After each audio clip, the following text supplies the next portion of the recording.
नमस्कार, पंजाब केसरी देख रहे सभी दर्शकों का स्वागत है। मैं हूं आपके साथ प्रिया सिंह।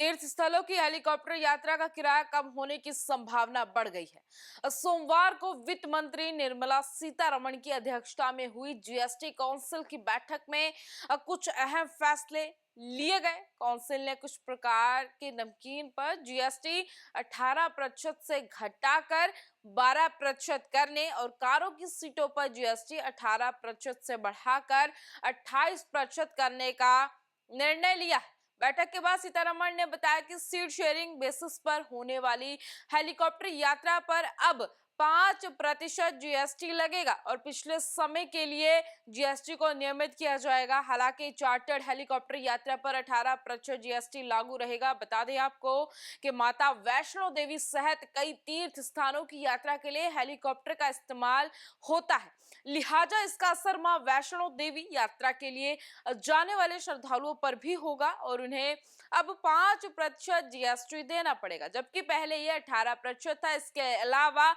राजस्व सचिव संजय मल्होत्रा ने स्पष्ट किया कि किसी विशेष तीर्थ स्थल के लिए हेलीकॉप्टर सेवा पर चर्चा नहीं हुई। एविएशन सेक्टर द्वारा संचालित फ्लाइंग ट्रेनिंग कोर्स पर जीएसटी नहीं लगाया गया है।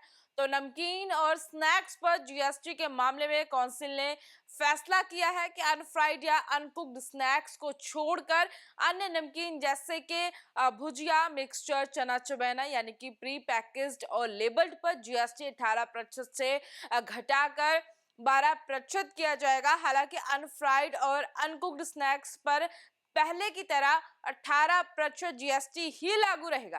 कार और मोटरसाइकिल की सीटों पर अब 28% जीएसटी लगेगा, जो पहले 18% था। वही रेलवे के roof mounted package unit AC पर 28% जीएसटी लगेगा, क्योंकि इसे रेलवे उपकरण नहीं माना गया है, जिन पर 18% जीएसटी लगता है। वित्त मंत्री ने यह भी बताया कि रिसर्च और डेवलपमेंट के लिए मिलने वाले अनुदान पर, चाहे वह सरकारी हो या निजी संस्थान, जीएसटी में छूट दी जाएगी। काउंसिल ने ऑनलाइन गेमिंग पर 28% जीएसटी लगाने के मुद्दे पर भी विचार किया। वित्त मंत्री ने बताया कि पिछले 6 महीने में ऑनलाइन गेमिंग से प्राप्त टैक्स रेवेन्यू 412% बढ़कर 6,909 करोड़ रुपए हो गया है।